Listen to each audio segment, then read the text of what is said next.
as always seems to be the case, Sebring International Raceway threw up plenty of bumps and bruises for our Toyota GR Cup North America drivers yesterday. But as is always the case, here in race number 2, we re-qualified this morning, reset the field, and we are ready to take, once again, these Toyota GR Cup cars to the punishing 3.7 miles that is Sebring International Raceway. DJ Clark up here on the commentary booth alongside Kyle Heyer. And Kyle, this is, it just seems to always be a good race whenever we come to Sebring. It certainly is, and oftentimes at Sebring, when you finish your race, you're bruised and battered, but yesterday some of the cars were as well. Spent a lot of time under yellow yesterday. There were 3 incident collision penalties that were handed out to the 43, the 57, and the 24, but as you mentioned, requalified this morning, so we'll wipe the slate clean and start all over, just with the notable absence of 3 cars, the 15 car of Bennett Muldoon, the 31 of Luke Rumberg, and the 7 of Spencer Buckner.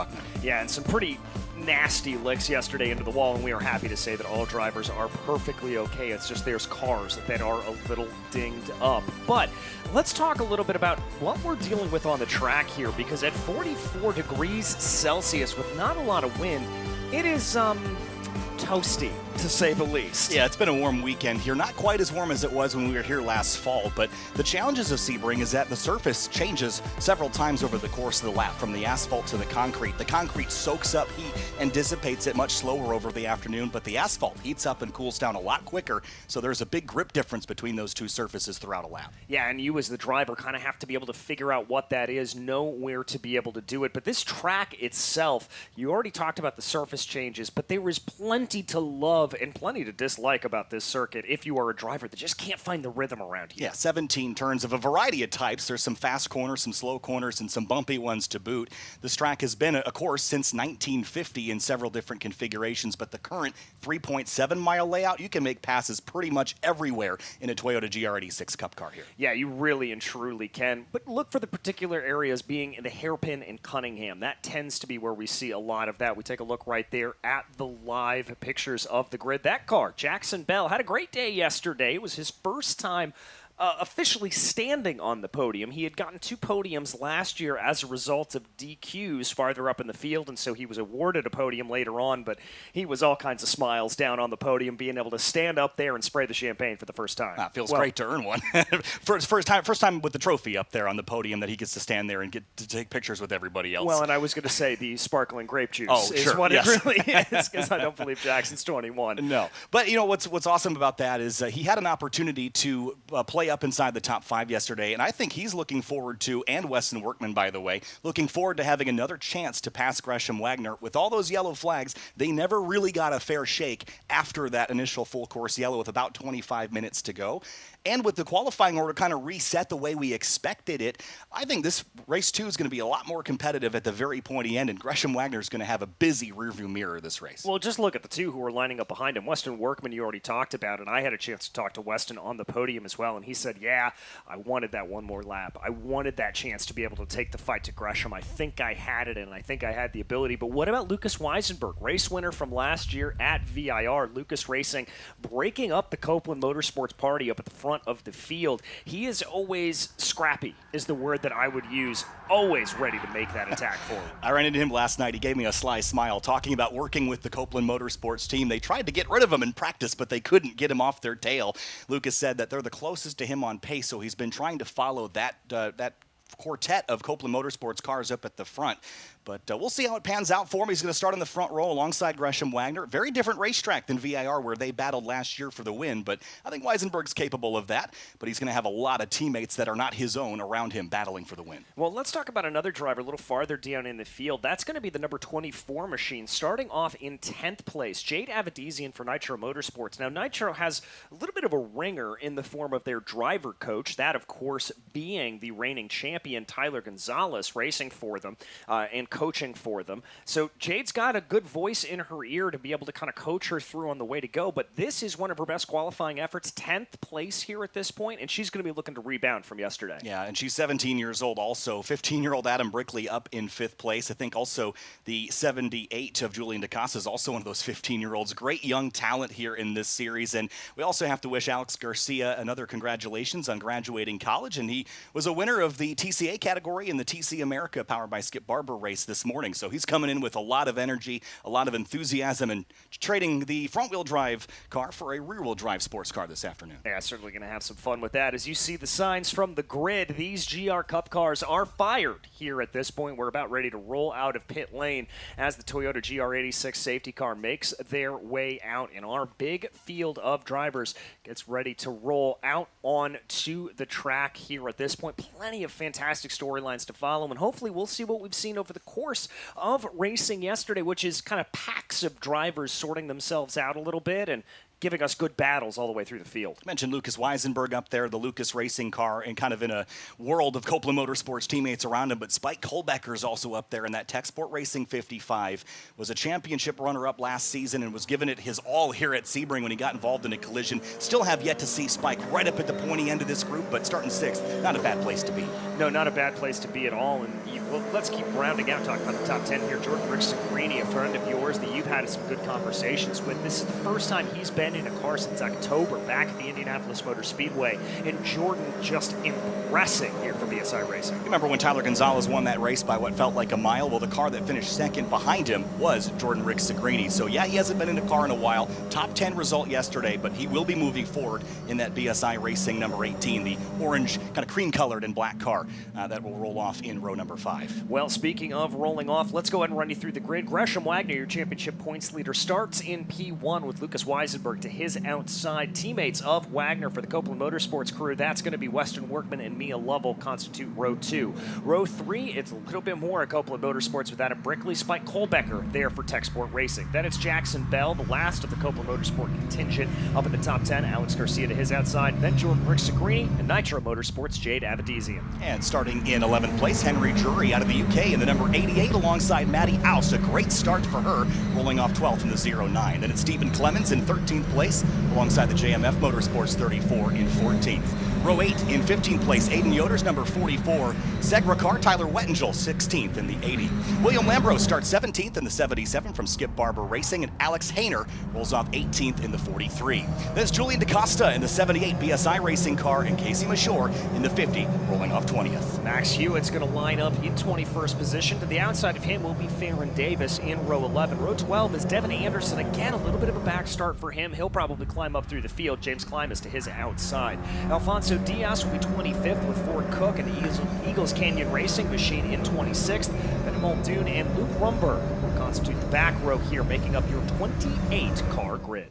Yeah, so cars are rolling down towards Bishop Bend now. This is a fast racetrack. We talked a bit about the slipstream yesterday and how these cars tend to run in packs of 2 to 3 to 4, but it's Gresham Wagner qualifying on pole all by himself this morning. He had nobody around him on the racetrack and ran nearly a second quicker for most of that qualifying run. So everyone is chasing that number 5 from Copeland Motorsports. Can they keep up with him, and can they avoid racing each other to where they're going to lose that number 5 over the course of this 45-minute race? Well, I think the biggest thing there for the likes of Weisenberg, Workman, and indeed Mia Lovell, they're going to try to just position themselves to get directly behind Gresham Wagner by the time they get onto some of these long straights. If you can hold in behind that number 5 and frankly not have any attacks coming from behind you, that's going to be the way to go and position yourself for a run into this corner on the last lap. Field's doubled up now, and the nerves are building for a lot of these young drivers. This is the first time that they've been to here at Sebring International Raceway. Some have experienced here before, but this is only the second time this series has visited Sebring. And as we said yesterday, the context as far as the championship is concerned is far different than it was when it was the penultimate round last year in 2023. That it certainly does. Enough warm up here on these Continental tires as Gresham Wagner in the number number 5 Copeland Motorsport machine leads the field around to green here. Lucas Weisenberg to his outside. They get ready to enter into the VP acceleration zone. Pedal goes down, and there goes the green. We are racing here in Sebring, and to the surprise of nobody, Wagner gets a good jump on the field. Weston Workman trying to throw a little bit of a move here on Lucas Weisenberg. Relatively orderly from behind there, as the first couple of rows are going to be 2 by 2, working their way through the corner. That's the 57 of Mia Lovell trying to go around the outside of her teammate Adam Brickley. Everyone through turn 1 cleanly. Yeah, Weston Workman just carrying a bit of overlap on Lucas Weisenberg down here to turn 3. A couple Copeland cars side by side. Brickley and Mia Lovell. Front bumper has been changed in that car after a collision late in the race yesterday. It's a frantic pack there. Big slide for Jade Avedizian in the Nitro Motorsports 24. Oh, and Lovell kicking up some dirt there on the side of the track as she tries to get that car underneath her, but everybody clean through the first couple of corners. Wagner already starting to pull ahead. More dirt kicked up at this point, and it looks like Weston Workman's been able to get the move. Jackson Bell trying to make a move on his teammate, maybe going a little bit defensive there indeed on that's going to be his other Copeland Motorsports teammate there of Mia Lovell, who's fallen back through the order. Yeah, got pretty tight on the inside as everyone slowed on down. Little fender-to-fender action here between Jordan Rick Segrini and Mia Lovell side by side here as Rick Segrini tries to pick up a couple spots here in the opening moments. He started in row 5. I think he's already looking for 6th place. Yeah, he's trying to move up through the order. That's Spike Kolbecker there behind in the Tech Sport Racing number 55, trying to see if there's anything to run. They're still side by side in this battle with Mia Lovell and Jordan Rick Segrini. And Rick Segrini's almost clear of Mia Lovell, but if she can keep overlap here, tower turn, this is pretty much a single groove corner. Can they do this door to door like this? Very, very tight at that apex, but they still do. Fantastic racing between those two young drivers, but it is Rick Segrini that prevails. Yeah, Rick Segrini just able to carry more momentum, and now Spike Kolbecker wants to add to Mia Lovell's woes here as they work through Bishop Bend. And that's going to be Jade Avedizian, lost a couple of places, and you can see the donut there on the side of her car. Not sure if that's from yesterday or today, but the whole field through Jean de Bienne right now.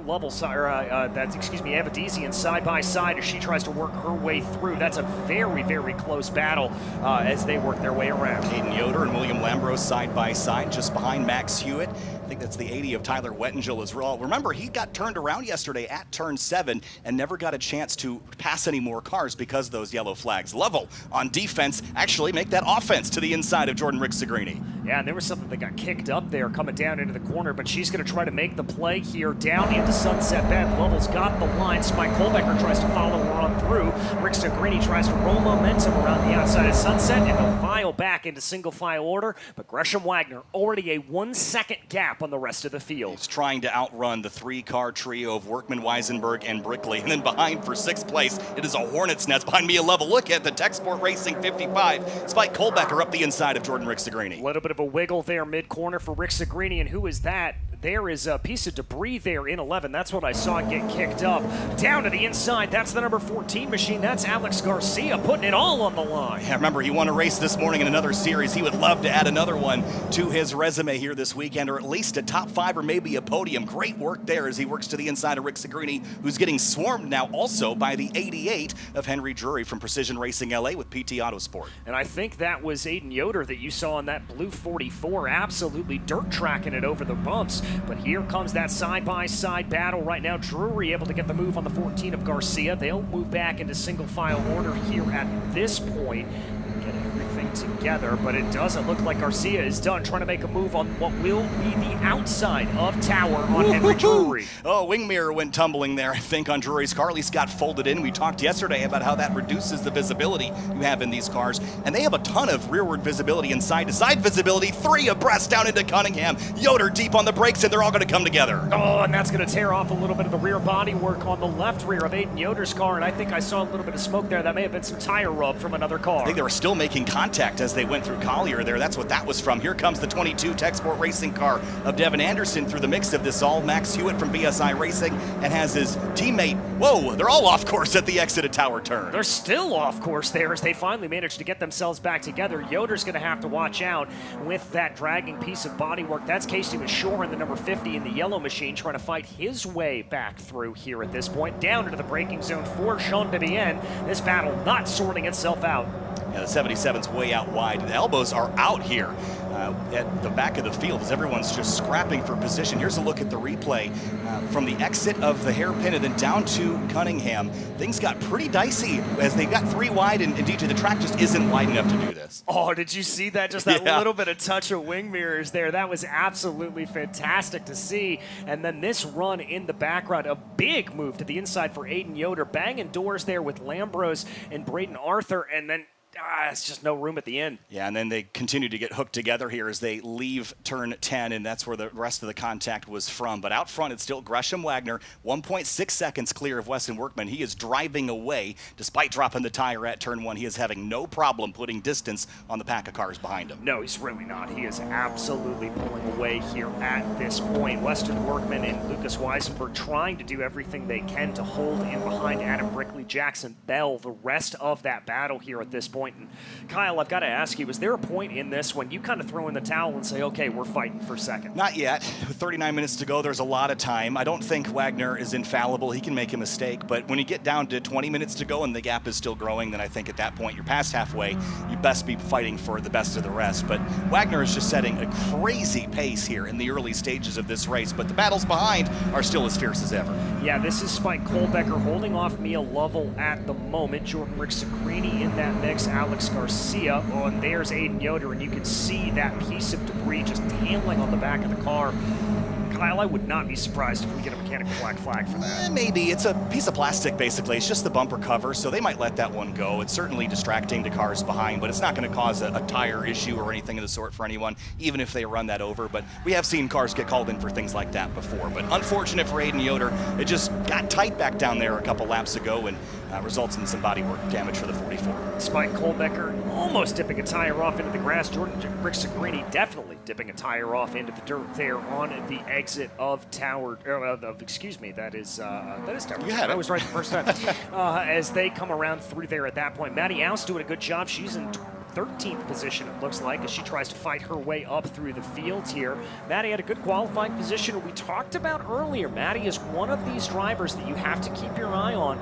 The more time she gets in the seat, the faster she's going to be. And Devin Anderson in the Tech Sport Racing GR86, that's that red number 22 car. He has won races back here in another series in a very similar platform, so it was only a matter of time before he starts to really understand how this GR86 Cup car is going to work for him. Up inside the top 20 right now, continuing to move forward into the top 15 and beyond. Give him Anderson a few more rounds. I think he'll be a top 10 threat every round. Yeah, I think he will be as well. And we've seen some improved pace out of him there as Gresham Wagner sets another fastest lap of the race at 2:25.889. And here comes a little bit of movement. Jackson Bell trying to take a look down into the inside of Adam Brickley. Yeah, right behind his number 51 teammate. For those eagle-eyed folks back at turn 17, there is a yellow and red debris flag. They're just going to leave that up for a couple of laps as everyone passes that fender that we've seen in Sunset Bend. Once everyone's seen it a couple of times, they'll likely withdraw that flag and carry on with no issues beyond that. But even Weston Workman's beginning to build a gap on Lucas Weisenberg here for second place. Yeah, certainly is. And if I'm Workman, that's exactly what I want to do. But I think this is the battle to keep an eye on here. Brickley and Bell. Bell wants to try to get back on the podium again, and he's going to be pushing to try to do it. He's going to take a look down to the inside, going into the hairpin, thinks better of it, and pokes back into line. You know, last year we talked a lot about some of the aggression and some of the passion that we saw out of Jackson Bell. I'm seeing a different driver altogether this year. I'm seeing one that's more composed, that's thinking through these moves, and is really using whole brain thinking to make an attack. We were here last at Sebring. Jackson Bell, well, he was a firecracker to watch. It was very exciting, but he's learned to harness that aggression and turn it into top 5 runs consistently. That's how you win championships. I know Gresham Wagner started off with a handful of victories, but it's the long game that Jackson Bell and others are playing in this front group, and really liking the driving we're seeing out of that number 99 driver. Yeah, I very much am. But the battle right now for third place that we watch between Weisenberg, Brickley, and Jackson Bell, pulling their way ahead. They've got about a 3.5 second gap over Spike Kohlbecker, who's trying to hold off Mia Lovell there, Jordan Rick-Sagrini, Alex Garcia. They're a little bit more spaced out than that gap that we saw at the front of the field. Yeah, and again, we're beginning to separate into those groups that we see in these longer races at the larger tracks. It seems like cars that are, in groups of 3 or 4 tend to move the quickest, unless you're, of course, Wagner or Workman. But this third place group with Weisenberg, Brickley, and Jackson Bell, I bet we're going to see a lot of fun racing as the timer ticks down. Yeah, I think we are car as well. It got this sense of just kind of a percolating fire here at this point, getting ready to go. But I'll tell you what almost looked like it was going to fire off there was Adam Brickley making a move down into the inside of Lucas Weisenberg. No, make that he is going to take a look down to the inside. Big slide. There may have been a little bit of contact. He had that thing hung out sideways. That's part of the fun of these GR86 cars with that rear-wheel drive power. You can slide them around quite a bit. It's a characteristic that these cars are well known for, and if you can control it with your right foot in the steering wheel, it's a lot of fun. Probably not the fastest way to go, but he was just trying to sneak that 51 up the inside. Didn't work quite right. No, it didn't, and he ended up losing that position to Jackson Bell in the run of it. Again, a lot of dirt kicked up there on the exit of turn 1. Not altogether unsurprising. We see that quite often. And as Gresham Wagner's proved, you can frankly go a little wide there and still make good time. Yeah, all sorts of lines to run. Turn 1 and turn 17, by the way. The bumps have really been weathered by the sands of time, as I always say, and they haven't moved, so you kind of know where they are, and you can pick a line that brings you around them. But the question is it a fast line that you can carry momentum? That inside groove that keeps you the shortest way around, that is a really bumpy groove, but it's also a lot shorter of a distance than running that rim like we see Wagner do sometimes. Yeah, it really is. Good battle here. This is for 7th position overall. Mia Lovell holding off Jordan Rick Segrini. Again, Segrini making his return back into the series. He missed the first round out in Sonoma, and we're so happy to welcome him back here. Mia, who has been just Mia. I mean, there's really no other way to say it. She was so dominant last year as the Indaba highest finishing female. She continues to put on good pace as they go. But another good battle farther back in the field. Wettingel, Matty Oust down to the inside on Tyler. Is that Indaba machine's going to get it? Little bit of how you doing there, and I believe that was Devin Anderson picking up a position as well. Yeah, it's about 14th place that battle is for, and Wettingel got used up a bit at Cunningham. He got used up yesterday at 7, like we mentioned. He's driven through half the field, but just got bullied. 3 cars by him. Oust, Anderson, and Aiden Yoder still dragging the tail of that 44 car around the course. Yeah, and at this point, I don't think Race Control is going to have anything to say about that here as they run. He's going to be able to stay out on the track. Wettingel, though, all over the rear bumper of that 44 of Aiden Yoder, trying to get those positions back. He's got to be a little bit careful because it's not just Aiden Yoder that is the only person to worry about. Matty Oust was really aggressive on the left-hander there, and that's going to cost her on exit and also potentially bring the ire of Race Control. They really want you to keep a tire touching the rumble strip there, and she almost cut the corner, and she didn't have to. She was the lead car in that group, so you don't want to draw a penalty for something like that, and it didn't help her. She's getting passed now by the 22. Yep, that's Devin Anderson down to the inside. Matty's going to try to pull a little bit of draft off of Devin and prevent Aiden Yoder from going through. That's not going to play out, and Aiden Yoder able to get the position, move them up in the order here at this point. Matty's now going to try to worry and not lose a position here to Tyler Wettingel or Julian DaCosta in that BSI racing machine behind. And back up for 3rd place, Lucas Weisenberg and Jackson Bell side by side as the Braun Ability car late on the brakes into turn 3 and gets by Lucas Weisenberg's gear wrench 46. Lucas tried to fight back there coming through turn 4, but it didn't quite work out. Now into 5. He's going to give almost Bell a little bit of a shove. Bell up and over the grass here at this point. They're going to try to go side by side down through Big Bend, and it's going to be a battle of the late breakers coming into the hairpin. It's a rough ride for Jackson Bell, but I bet you he didn't lift out of the throttle for one moment. Now it's a braking duel into turn 7. Weisenberg on the outside, not the preferred line here. He might try to tuck under and cross him over through turn 7. It's exactly what he tried to do, but Jackson Bell defending that deftly there, jumping on the brakes at the apex, over-slowing the car and making Lucas Weisenberg lift out of it. Brilliant stuff from Jackson. Yeah, Jackson's trying to work his way up to a 2nd earned podium here this weekend at Sebring International Raceway and collect another trophy as we continue to watch the battle here for 3rd place. Adam Brickley for Copeland Motorsports in the 51, lingering in behind as well. And if these guys battle too much more, they might drag Spike Kohlbecker back into the mix. Yeah, Kohlbecker's kind of lurking in the wings there, waiting for that to happen. But my question is now that we've got 3 Copeland Motorsport cars running 1, 2, 3,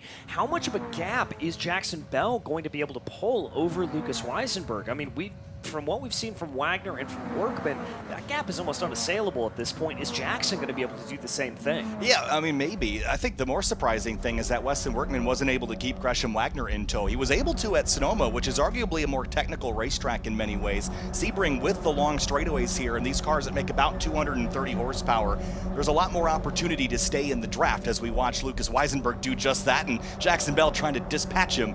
But yeah, Workman hasn't been able to keep touch with Wagner and Bell hasn't been able to get rid of the two behind him either. No, certainly hasn't. And let's be clear about that. Movement down the straightaway like that, perfectly allowed by Jackson Bell, as long as he's not moving in response to another driver. He was instigating those moves on his own, so he's golden.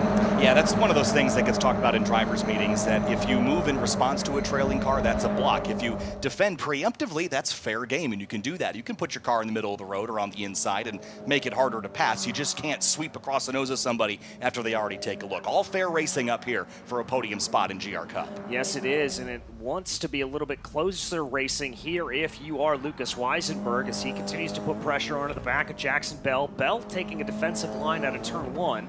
We take a look farther back in the field. That's Maddie Alice trying to get a little bit of a run there behind her. I think that was Julian DaCosta. Yeah, it is. Another 15-year-old, as you pointed out, an amazing talent, as Aiden Yoder puts some pressure on the 22 of Devin Anderson into turn three. This is a fun section. See Devin jump airborne there over the curbing through here. You're kind of threading the needle and getting yourself set up for this run down to your best passing opportunity at the hairpin. Oh, he looks real squirrely, though, and Aiden Yoder recognized it. He's going to be able to muscle his way to the inside. Anderson tried to give him a little bit of a squeeze, but Yoder's going to keep trying to go. It may be a battle of late breakers once again. Yoder's going to back out of it and fall into line. Yeah, and you see the nose of the cars dive towards the pavement as they jump on the brakes. They're leaning on that Bosch ABS to slow down, and Anderson's wide at turn 7, takes a trip through the dirt, and will tuck in behind the 44. Yep, he's going to pot in right behind Aiden Yoder here at this point, and now Matty Oust is able to be involved in this conversation. Again, this is all the battle here at this point for 13th position farther back in the field. Yeah, all points in your championship season. Oust tucks in behind the 22. The 78 BSI racing car is right here as well. This is a kind of a siren song, though, as you enter turn 13 at Tower Turn. We've seen a lot of drivers draw contact over here. It narrows down and gets very, very tight with a big curb on the inside to boot. Yeah, it really does. This is a place you do not want to have to go too wide if you can avoid it. Almost looked in the back there like Casey Shore was thinking about it, but decided not to go too wide, thankfully. It looks like Yoder will be able to lead, but DaCosta is just hassling the back side by side farther in the field. This is going to be Drury and the 24 of Jade Avedisian. Yeah, Drury sliding that GR86 around quite a bit as well, and he'll get in behind it. He didn't turn in on the 24. That was very smart racecraft there to not turn in and potentially have contact, as Weisenberg goes on defense, and Brickley tries the long way around, but he's out wide, way wide, and here comes the 55 of Kohlbecker. Almost ran into that piece of debris on the exit of the corner, and Spike Kohlbecker says, "Thank you very much. I will take that position away from you." So move Kohlbecker now up into 5th place. So it sounds like we're going to be able to go back and take a look here at exactly what happened to Henry Drury. Just too much speed into the corner. Whoa, gosh, that was a nice save for the 88. I love watching these cars slide around. I know in the car it's pretty wild, and you don't want to be doing that if you want to go fast, but it is fun to slide around a front-engine rear-drive sports car. You just wish that you could also go quickly when you're doing that as well. Just carrying a lot of speed and didn't quite have the downforce to stick to the road, as Weisenberg drops out of 3rd and is now struggling to hold on to 4th with Spike Kohlbecker closing in. Yeah, he's looking a little erratic here at the moment. He looks like he's trying to wring the neck of that car a little bit. That's a phrase we often use, Kyle, and he's overdriving it a little bit. Yeah, again, once Jackson got by, you see the daylight between the two cars now. I think there's a bit of pressure on Weisenberg to keep that gap close, because he's seen the other two Copeland Motorsports cars drive away, and he certainly doesn't want that to happen and allow another all Copeland Motorsports podium like we saw yesterday. Yeah, it does not want to allow that to happen there, but as they work their way around, Kohlbecker really putting some pressure to the back of Weisenberg, actually taking a look to the outside there of Cunningham to see if he was able to get anything to play. He's poking and prodding. He is trying to fill up the rear view mirrors here of the number 46 and just see if there was anything, any mistake that he could elicit. New colors, new sponsors on these cars for 2024, but this is a battle that we've seen over and over again from last season to this season. Weisenberg and Kohlbecker, they're missing a couple drivers that were in that fight last year, but they've gained more in the face of Jackson Bell and Weston Workman. Yeah, they certainly have, and there goes Kohlbecker again, trying trying to get down to the inside. You can't really make a pass to Jean to the end. Big slide there for Weisenberg as he tries to carry a lot of speed through that left-hander, through that right-hander. Let's see if he's able to keep some good momentum here coming on to the back straightaway. And your favorite thing, Kyle, I love those it. tires hanging off the edge. I love it. Every time we come here to Sebring and all the drivers dig that rut out behind the curb, every year they use every inch of the road and then they float those Continentals above the air a bit as well. If you extend that rumble strip another 15 feet, they'd be 25 over the exit. They really love running wide there. Here comes Kohlbecker to the inside at 17. They touch.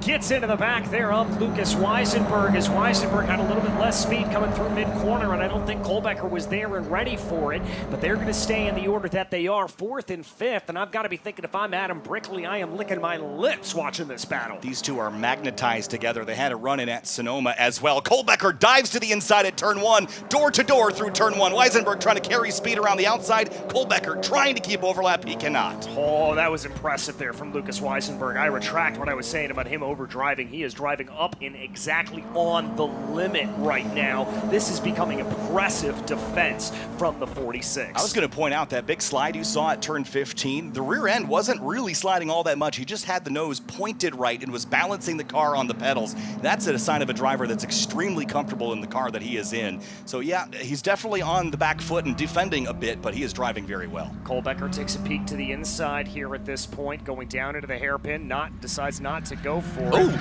Another hit. Oh yeah, he hit him for sure. Spike Kohlbecker gave the 46 a shot and will move on by, and that will be regarded as a bit naughty up there in race control, DJ. Yeah, one of the things that was stressed during the race control briefings and the drivers' meetings over the course of this week was you cannot make a pass courtesy of contact, but Brickley looks down to the inside on Weisenberg. That's not going to be Mia Lovell, though, taking a look there. But as I was saying, you cannot make contact in order to make a pass. Well, that is looked frowned upon. He also had a warning for the little contact they had at turn 17 prior to that as well. So you mentioned the point that they brought up in the drivers' meeting. Yeah, you know bumps and rubs are going to happen in a 29-car field racing this closely together. They just don't want you to use it to advance. But either way, we'll see what happens. Kohlbecker up to 4th place, and now Lucas Weisenberg. The floodgates have opened, and here comes some more Copeland Motorsports teammates. Yep, that's Adam Brickley thinking about it into the right-hander of Jean Devienne. Oh! Wow, more contact, and Weisenberg chases the gear wrench Toyota all the way to the off-ramp, takes the shortcut, and will rejoin right alongside Mia Lovell, and there's some contact there, I think, at turn 16 as well. And Jordan Rick-Segrini, here he comes in the 18. We're going to be 3 wide coming down the back straightaway. No, we're not going to be 3 wide. We're going to be 2 wide coming down the back straightaway. They tried. I thought they were going to do it as they went down the back straightaway here, but I think Rick Segrini is going to have the momentum to be able to carry this out. It looks like Lucas Weisenberg playing a good defensive game. Lovell's going to be able to hold it out, and she'll slot in directly behind Lucas Weisenberg as they get down through the turn of turn 17, down through Sunset, and work their way back onto the main straightaway here at this point. Brickley leads over Weisenberg, Lovell, and Rick Segrini. That your new order. It looks like Aiden Yoder there is a little bit slow. Yeah, he's dropped down the order just a touch. There's the 34. Oh, slide and almost a crash there. Maddie Oust has run way out wide. She gathers it up. Great save there and kicks the car back into gear, but she was all sorts of sideways in Sunset Bend. Yeah, she was, and very, very lucky to be able to hold that underneath her here at this point. And Yoder, we're going to have to try to figure out exactly what happened to him, but he's still side by side. That's here at this point as they go. Trying to hold it out. Let's take a look at the replay here right now. Oh, there's contact down there at turn 7, and it spun Yoder around, and the 22 car has been issued a drive-through penalty for incident responsibility for that contact. All right, so that would explain what happened to Aiden, and some more damage onto the back of that already ailing left rear on the number 44. Yeah, both Aiden Yoder and Lucas Weisenberg have gotten used up quite a bit in this race, haven't they? They need to get back on the offensive as we have a look at the 11 of Farron Davis making his way around. Lucas Weisenberg throwing defense again against Mia Lovell, and Adam Brickley is through. Mia Lovell on the attack, and Jordan Rick-Segrini trying to pick his way around all these cars. Yeah, just trying to find a way by right now, and Mia, known as one of the cleanest drivers in this series. She did pick up a penalty yesterday, courtesy of some contact, but that is very uncharacteristic to the driver of the 57. She is clean, she is fast, she is a respectful driver, and she's not going to be looking to make any contact here with Weisenberg. Yeah, that was the exception yesterday, not the rule for Mia Lovell, but that's why the bump bumper is a different color than the black and day glow orange and blue that she's got on. And we saw the battle she had earlier. I think it was with the 46 where they ran side by side for about half a lap and didn't even touch at all, which is incredibly impressive stuff, especially driving at the limit. But Weisenberg's been punted out of the top 5 and is just on the back foot on defense right now. Just needs to collect himself. He's got the race pace, but needs to start chasing cars down instead of getting chased. Yeah, needs to try to see what he can do here at this point. Working his way along. We're going to spread out a little bit down the back straightaway right now. Looks like Weisenberg's taking a defensive line. Lovell just hugging in behind that number 46. She thought about taking a move to the inside, but Weisenberg was wise to it and moved exactly at the same time she did. Yeah, great job there by the 46 gear wrench car to have that defense on, and for Mia Lovell not to get too aggressive with that maneuver would probably have cost them more time than it would have been worth. Keeping our eyes also on Jordan Rick-Segrini, who is at the pointy end of the BSI racing camp. I think they've got 5 drivers here this weekend. They are one of those super teams that we talked about at Sonoma, and certainly Jordan Rick-Segrini jumping into this 18 car here in Florida is doing an excellent job and has a couple cars on the horizon still to pick up. And speaking of on the horizon, Gresham Wagner driving into it. Yep, driving off into the distance here at this point in the number 5 machine. 3.4 seconds the gap between himself and his teammate Weston Workman. Workman's actually pulled out a bigger gap between himself and Jackson Bell right now. That's 5.6 seconds. But we're going to have to keep an eye here on what this gap does between Workman and Wagner. It's not as big as I would have expected it to be. It's certainly not as big as I would have expected it, and I think it's stayed the same or come down a bit. So we'll have to really keep our eyes peeled on Weston Workman. Remember back at Sonoma, Weston almost won race 2 at Sonoma, but Gresham passed him in the late stages. And there's been another penalty issued for contact, and this is a big one, DJ. Yeah, this is a post-race time penalty for the number 55 of Spike Kohlbecker. That's currently the car that runs 5th, but we've got to focus on what we're seeing on our screen. Oh, man. Oh, that's a flying V. 3 wide down into the hairpin. That was never going to work out, and that's the number 43 of Alex Hayner that goes the wrong way. That was math that was never going to work out there, and Alex Hayner I think she kept the car running, so she'll just have to get the clutch in and get back rolling. She'll wait for a corner worker to give her the okay to turn back around, but tough math to get 3 cars through turn 7. Here's a look at it, DJ. Yeah, Hayner's on the outside there. She really did nothing wrong on this. That's the 11 of Farron Davis and the 21 of Ford Cook down to the inside. Farron Davis, I think, maybe just a little bit too aggressive trying to take that 3 wide, and you've got to feel for the Precision Racing LA number 43. As I said, she was on the outside. She had no way to control that. Yeah, that was tough, and, you know, the stewards always look at incidents like that, and, you know, you can have overlap at the corner. All they care about is how did you get there? Did you dive up the inside? Did you have overlap established? To me, it looked like they were all kind of already 3 wide, so we'll see how that pans out. But the 55, that post-race time penalty for the contact at turn 7, trouble at turn 16. It's Jade Avedizian and Henry Drury. They've tangled together again. Yes, they have, and yet another disappointing day here for Jade Avedizian. Qualified so well this morning in 10th place. Let's take a look at the replay of what happened. Kyle, that's almost a carbon copy of what we saw yesterday. Yeah, so they were side by side there, turning into 16. Again, we just saw the lead up to that. So far this weekend, that situation has led to a penalty for the attacking car. But again, I can't really make any interpretation of that until we see what race controls is. But unfortunate for both those cars. They both ended up in the grass, and they both probably want to do the rewind on that, I'd imagine. Yeah, I've got to imagine that as well. We focus back in on the battle for P5 here at this point. Adam Brickley, Lucas Weisenberg, Mia Lovell, and Jordan Rick-Segrini. But there is another wrinkle into this battle as Rick-Segrini gets a little bit of a run here on Mia Lovell, and that is the fact that Adam Brickley and Lucas Weisenberg contact that those two made is currently under review. Yeah, that was another one of those scenarios at turn 15 where they came together. A little slide for Jordan Rick-Segrini through turn 7 as he slams the power down in that flat 4 engine and continues to give chase to the 57. But race control's been busy up there today. A lot of car-on-car drama here in race 2 for Toyota GR Cup North America at Sebring. This race has been very exciting. So the 55 car, again, the penalty that we're talking about, he was warned for contact at turn 17, which was Sunset Bend. But at turn 7, this is the contact that I believe drew the penalty, knocking the 46 out of the way and taking the spot. And that's what we talked about earlier, contact and gaining an advantage in the process of doing it. That's exactly the kind of thing that race control said was a big no-no. And more penalties handed out to cars here. The 51 of Adam Brickley has also received a post-race time penalty for contact. Safety car. And the safety car is out. Wow. 16 minutes to go, and that changes the trajectory of things as it did yesterday. Yes, it certainly does. Now, we're not sure what this well, is. Oh, now we are. That's Jade Avedisian. Jade Avedisian stopped halfway down the Ullman Straight here at this point. I've got to imagine that that is as a result of the contact that we saw with Henry Drury. Yeah, that was pretty significant contact they made, and she was not able to get it back. And while this used to be the apron of the Hendricks Army Airfield, no parking on the back straightaway there. Thanks. You have to go back to the paddock to do that. So, unfortunately, with under 16 minutes to go, that should be a pretty easy cleanup, though, and that means we could get a restart, DJ. It certainly could, and the other thing to keep in mind in all of this is some of that debris that we've seen around the track. This is going to give a chance for those corner marshals to go clean that up, which can only be a good thing because that means it's going to widen up the track. But, Kyle, this is going to set up what Weston Workman was praying for yesterday, a one-on-one battle between himself and Gresham Wagner. So let's talk about some things that happened because of this full course yellow. This is not at all what the 55 and 51 wanted to see because their penalties were converted to post-race time.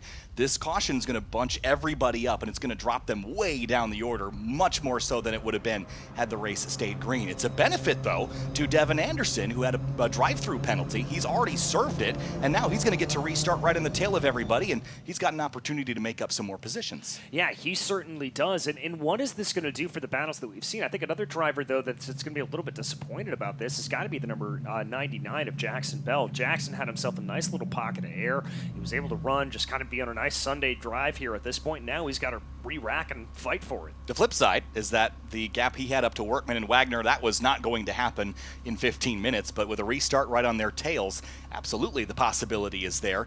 Yesterday, Weston Workman didn't get another shot to chase Gresham Wagner. He almost had the lead when that second full course yellow came out. He was within 2 corners, I think, of having it, but it didn't pan out that way. And again, he sits behind his teammate in the number 5 with the timer ticking down behind the safety car. Yeah, is he going to be able to capitalize on this? And remember, I mean, once again, the moral of what we saw yesterday, you've got to attack early here on Gresham Wagner. You cannot let him build up that advantage by any stretch of the imagination. You have got to push, if you are Weston Workman, how much is he going to take what he learned yesterday into effect, and how much more aggressive is he going to be as a result of that? Yes, is the answer. On the restart, he is going to be aggressive, and as I always joke with my buddy Finian, aggressive sometimes goes around, so yep. That's going to be the restart here if we get one. Of course, it should just be picking up the 24. I think the 88 was able to pull away. Currently, Henry Drury has scored 23rd, but Alex Hayner is off track. I saw her back in the paddock, so the 43 cars day is likely over after her spin down at turn 7, which is unfortunate, especially because I don't really think that incident was her fault. No, I don't think it was either. Incident, by the way, between the 24 and the 88, that's Jade Avedisian and Henry Drury. The one that we showed you that we believe led to the stoppage of Jade Avedisian halfway down the back straightaway, that is also under review. All right, well, there's also some other damage. I think there was a car dragging a side skirt there as well. The 25 of Alfonso Diaz, let's talk about him. Tech Sport Racing driver. Didn't have the best start to the weekend yesterday, but it's moving up the order into 20th place and hot on the heels of a couple of drivers like Matty Oust, Ford Cook, Farron Davis, Casey Mashore, and more. Maybe he's got a shot. And James Klimas from the Skip Barber Racing School team. He's up there as well, and there's why the 24 couldn't roll. I don't think that left front suspension is doing a lot for that car at the moment. No, I don't think it is either, but you did see a big thumbs up there from Jade in the car, so she's obviously okay. Lights are on the Toyota GR 86 safety car here at this point, which means we are going to get one more lap under caution. I think it was very close there. If we had maybe gotten about another 20 seconds, we could have made it back around. But at this point, we will have another lap under yellow. I've got a sneaking suspicion Race Control is going to give a little bit of a hurry-up order, though, and we'll get a little bit more speed going from these cars. All right, let's remind everyone of the restart procedures as well. Gresham Wagner can begin accelerating as they reach the bridge, but no one can initiate passing until the green flag waves, DJ. That's a very critical figure because it was what caused our second full course yellow yesterday. Everyone can begin accelerating, but no one can pass. They have to stay in line until they reach the green flag waving moment, which often comes much after they begin the acceleration. Yeah, so that's what we've got to watch out for, and that's what these drivers need to make sure that they are able to keep their eye on, and that nothing crazy happens as a result of the restart. A lot of weaving back and forth there from Gresham Wagner, trying to warm up the tires a little bit and also clear up any of the discarded debris that would be on them as he runs. It does seem like the pace has picked up behind the GR86 safety car. Mike Stillwagon is on it right now and going back around towards turn 7 at the hairpin as Maddie Oust has been dragging that side skirt just like the 44 of Aiden Yoder, though. That is just effectively an aesthetic piece, and I don't think they'll make her bring that car down to pit lane. Just like we saw last year at COTA, there was a side skirt sitting in the middle of the track for most of the race, and it's just not a very heavy piece, so they're not super worried about it. Lights are off on the safety car, though, DJ. Yep, we're ready to go back to green flag racing at the next time by, and yeah, to your point about Maddie, I've got to imagine that is from that contact that she suffered going down into Sunset Bend. When you look down the order, you can kind of tell how much contact there's been by how many wing mirrors are folded in. There's a couple cars towards the back. Henry Drury's one of them, right in this mix, right about, where is he? I thought he was coming up in that line, but can't see much out of the driver's side that time, can he? No, certainly can't. There you can hear that Toyota GR86 safety car squealing the tires coming through. Hooligan Mike Stillwagon, the safety car driver. He put on a show at Sonoma, and he told me that Circuit of the Americas might have a special section that we could see some action from the safety car. But I love the fact that the safety car is the exact same car as the race car, same motor, same everything, with the exception of the SATF sequential and the suspension that they've added to the GR86 race cars. But as far as the straight line performance, they're the same. Yeah, they're the same. It's pretty fantastic to be able to see. It's a real testament to the engineering that Toyota is able to put into each and every one of these GR86 cars, whether they are the Cup version that you see racing on the track or one of the ones that you can take home and park in your own garage. But here comes Gresham Wagner, and they are moving and shaking. It's go time here, Kyle. Yeah, we've definitely sped the field up quite a bit. We're going to have just under 9 minutes to go when we get this restart. It's Wagner, Workman, Bell, Kohlbecker, and Brickley, your top 5. Then Weisenberg, Lovell, Rick Segrini, Garcia, and Stephen Clemens from BSI Racing. That's your top 10, DJ. So 9 minutes, it's going to be, 3 or 4 laps? So not a lot of time, but it's enough for Workman and Bell to have a shot at Gresham Wagner. And look at what Weston Workman's doing, poking his nose to the inside there, just trying to get into Gresham Wagner's head a little bit. I like that. I like that from the young Copeland Motorsports driver, the number 13. Remember, Wagner able to accelerate here, coming up to the bridge. Is Weston Workman going to be able to take this away from him? Jackson Bell could play spoiler as well as they accelerate, coming under the bridge right now, working their way forward. Green flag in the air. Let's go back racing. That was an early green flag as well, so everyone can initiate passing already before they even get to the control line. That's different than the initial race start. Spike Kohlbecker popping out of line. Remember, he's got a post-race time penalty. So does the 51. They're trying to outrun as many drivers as they can so they don't fall that deep down the order at the end. Lovell thought about a little bit of a move there as Jackson Bell takes a little bit of a move. Was that a move or was that defense there on the back of Spike Kohlbecker? We'll never know, as here now they come down. Weston Workman losing just a little bit of ground up to Gresham Wagner. Shortcut in turn 3 as best he can just to try to make up any ground on Gresham Wagner. Stay in draft distance. Wagner jumps the curb at the exit at turn 5 pretty violently here. And it's going to be about a 4-car breakaway, at least for now, as we head down to turn 7. Wagner, Workman, Bell, and Kohlbecker. The question here is going to be, does anybody pop out of line? Workman does, but I don't think that's a real attack. Brickley trying to go down to the inside of Lucas Weisenberg. They'll be side by side through the hairpin, and Brickley's got the position. Yeah, Weisenberg will have to tuck in behind everyone else, single file through turn 7, as the 46 is going to try to past the 51 by the time they get to Cunningham, but I don't think he's close enough. Kohlbecker's dropping off these front three. It could be a Copeland Motorsports trio battling for the win here at Sebring. It certainly is, and Brickley continuing to play defensive there on the back of Lucas Weisenberg. By the way, that pass into the hairpin was not a pass. It was just a defensive move there by Adam Brickley, holding on to that fifth-place position. About 2 car lengths the gap in between Wagner and Workman as they work their way through Tower, but Jackson Bell hassling the back of that number 13. Now, Workman and Bell might have to work together to keep Gresham Wagner in sight here.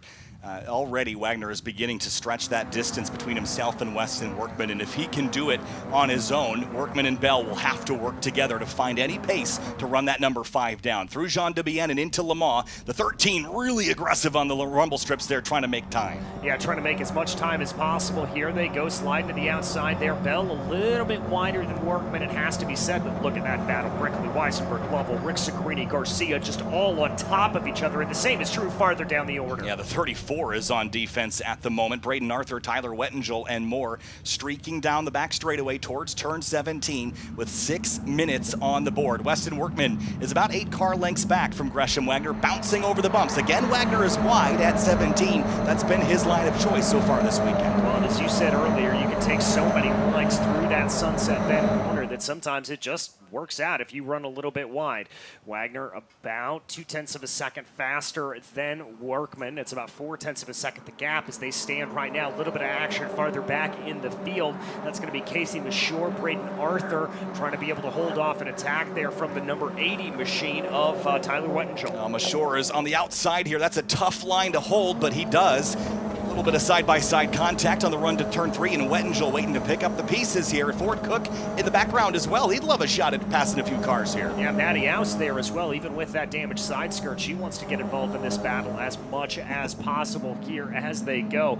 Everybody fighting and shaking here in the dying moments of this race. Casey Mashore climbed the curb at turn 5, trying to get some advantage that he can use on the 34. He's going to pull up drivers left alongside Braden Arthur as it's another scrum down into turn 7, the 46, the 57, and the 18 all battling for position at the hairpin. Yep, they're all keeping it together. This again, that battle we've seen all day long. The battle for 5th place, although it does look like Brickley's starting to pull away a little bit over Lucas Weisenberg and Mia Lovell.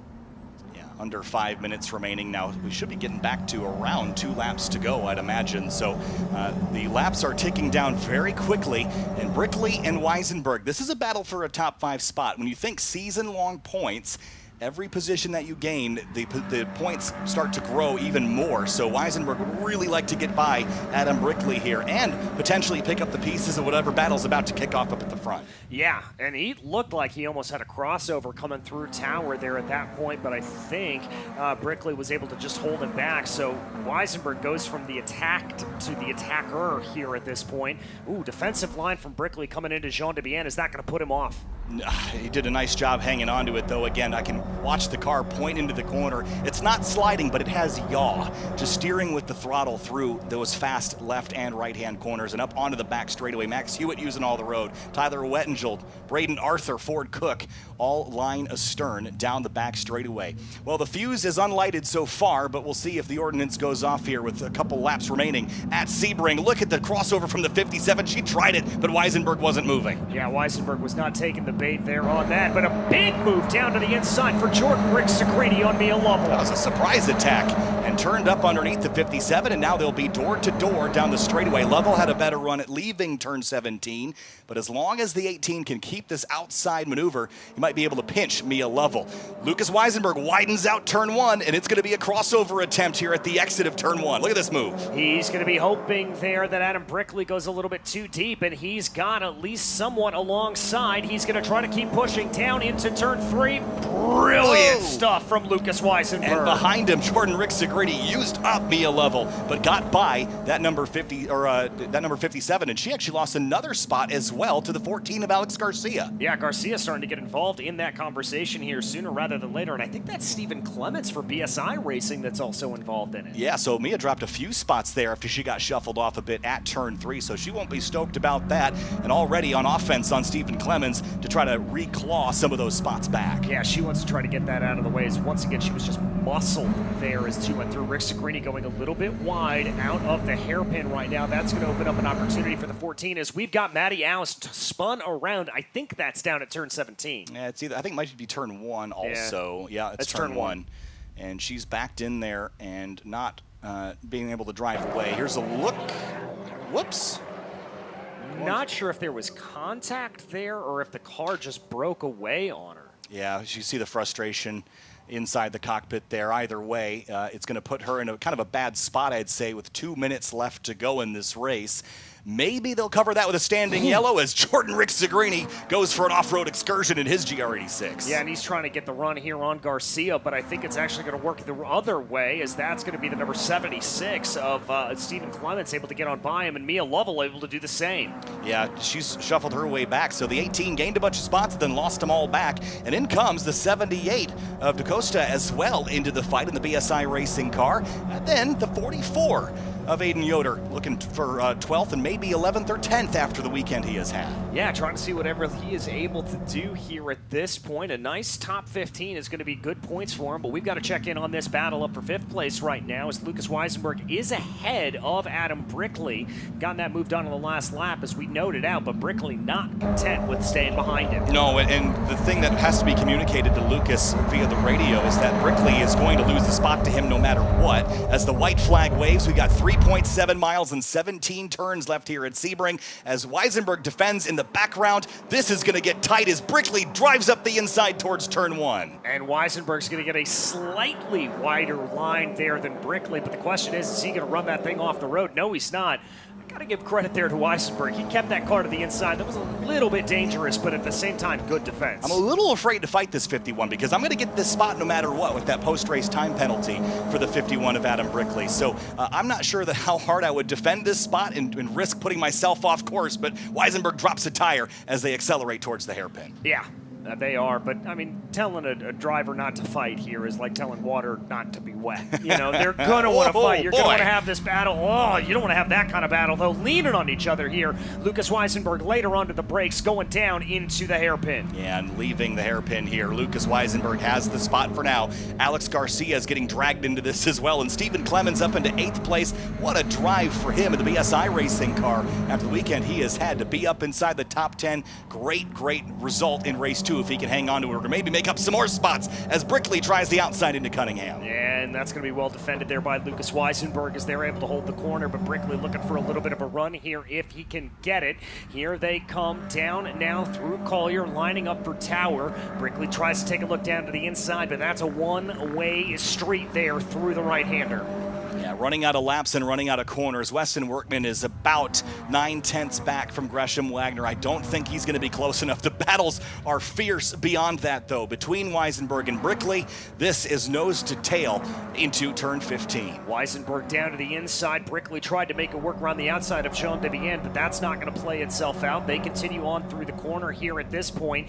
Down into Le Mans right now. They fly onto the Ullman Straight as it's one last chance for Brickley, but again, that post-race time penalty going to come back to bite him. Yeah, Gresham Wagner out in front of Weston Workman, though. He has done a phenomenal job. No one has been even able close to touch him here. A full second gained in just a couple laps remaining in this race after the full course yellow. What a phenomenal start to 2024. But up at the front of the field, the number 5 ready to take 4 in a row. It is Gresham Wagner, 4 wins from 4 races in Toyota GR Cup North America. And Weston Workman second again. Jackson Bell up on the podium. Spike Kolbecker in 4th. Side by side between Weisenberg and Brickley. At the stripe it was 2/10, but Brickley again has that penalty that will be addressed post-race. Same for the 55. That could also promote Lucas Weisenberg up to P4. We'll see how the cookie crumbles there. Brickley, Garcia, Clemens, Lovell, and Jordan Rick Segrini grabs another top 10 this weekend. Good run there from Julian DaCosta as well in 11th place. The teenager able to do it, but we cannot talk enough. We didn't show him much today because he was absolutely dominant,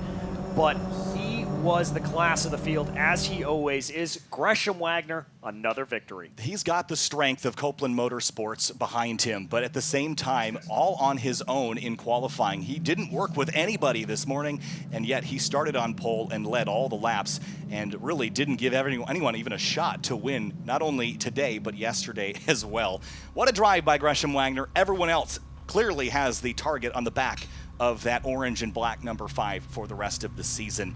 Of course, Weston Workman is continuing to run up inside the top 5 alongside his teammates. But here's a look at your race results. They look a lot like they did yesterday. All Copeland Motorsports on the podium. Gresham Wagner in the number 5, Weston Workman's 13, and the 99 of Jackson Bell earning his second podium in Toyota GR Cup North America. Spike Kohlbecker unofficially 4th in the 55, then Lucas Weisenberg 5th place in the 46. It's Adam Brickley's 51 car in 6th place, another driver that'll have a penalty applied post-race. Then Alex Garcia, Stephen Clemens, Mia Lovell, and Jordan Rick Segrini from BSI Racing.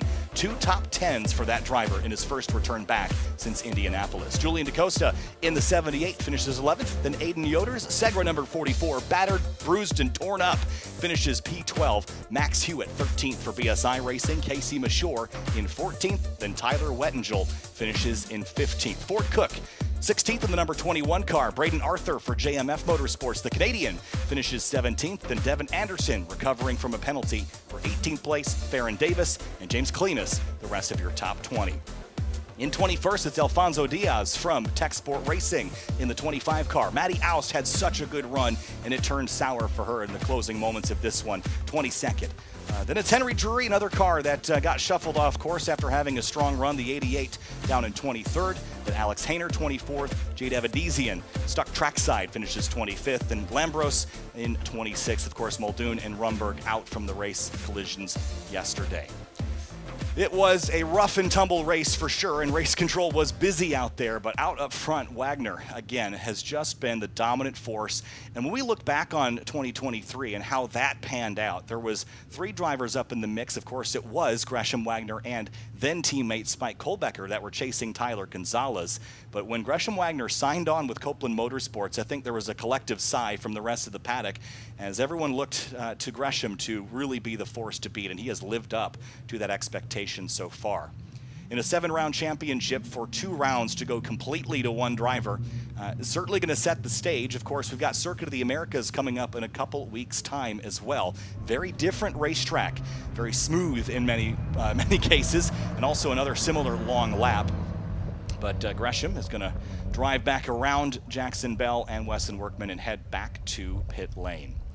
In a couple moments, we'll hopefully get a chance to talk to him as the podium drivers will head over next to the Don Panos Gallery of Legends. And what a race and a weekend it has been here at Sebring, racing on a track with such a storied history. Originally configured from the Hendricks Army Airfield Base back in 1950. It's seen so many configuration changes, but since 1999, we've been on this configuration, and since 2023, GR Cup has been putting on a show here.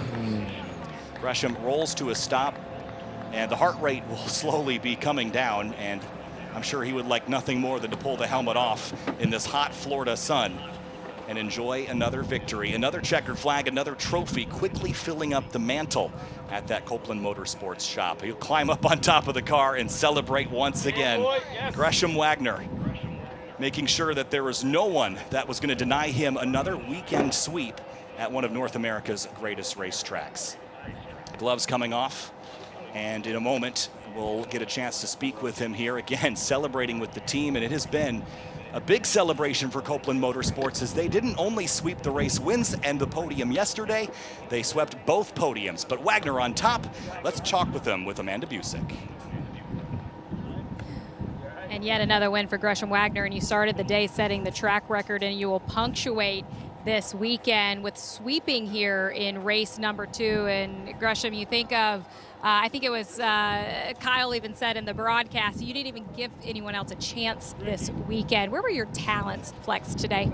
I think just in putting down consistent lap times. You know, I think the guys behind could run a fast lap here and there, but they gave me a great car all weekend, the Copeland Motorsports crew. So to be able to just run the same lap over and over and over with a consistent car that, you know, was predictable, did what I wanted, and had speed in it was, I mean, that's pretty much the only tool you need as a driver. The rest is about just keeping your composure and knowing how to go fast. We've been spoiled in watching you develop as a driver over the years in this paddock. How enjoyable is this right now? I mean, it's enjoyable with the group that I'm with. They work so hard and put in so much energy, and then to also have teammates that are pushing you and succeeding with you is just a great environment to be in. So it's really fun right now, and I'm sure it'll keep the momentum going to the next round with all of us doing well here. What an epic weekend, Kyle. Yeah, fantastic weekend for Gresham Wagner and setting the pace early on this year. And he's got his teammate Weston Workman just hot on his heels every round so far. At Sonoma, he had to work hard to steal a win from Weston Workman. Gresham Wagner did, but Jackson Bell creeping up into the mix as well. But a fantastic race here. A lot of great battles up at the front. There's the race start, nice and clean and tidy. A couple drivers warned for popping out of line, but side by side here between Henry Drury and the 14 of Alex Garcia, graduating college here this weekend, and side by side knocking the mirror off. Little 3-wide action down into Cunningham corner, and it peeled the left rear bumper cover off the 44. Aiden Yoder was still able to get a decent result despite that. The 51 and 46 had a bit of a coming together down at turn 17, and that was a sign of things to come as Lucas Weisenberg got shuffled out of the way a few more times beyond that. Jackson Bell on the attack, moving into podium position deep in turn 3. Great work by that young driver, although went for a little ride at the exit of the corner, but it didn't slow him down. Kept the loud pedal pinned to the floor in that 99 for Copeland Motorsports. Then contact at turn 17 between the 55 and 46. That put the 55 of Spike Kolbecker on the hot seat, and then subsequent contact down at turn 7 with the same driver led to a post-race penalty that will impact the official posting of the results. More contact at turn 16. Jade Avedisian and Henry Drury coming together. It broke the left front suspension on Jade's car. She was unable to get rolling, but after the restart and the late race lunge here by the 46 on the 51, but it was Gresham Wagner once again sweeping at Sebring. 4 for 4, batting 1,000 in Toyota GR Cup North America early this season. He is setting the pace as Weston Workman, Jackson Bell, and others look to chase him down in just 2 weeks' time. We head to Circuit of the Americas for round 3 of Toyota GR Cup North America. We'll see you in Austin in a few weeks.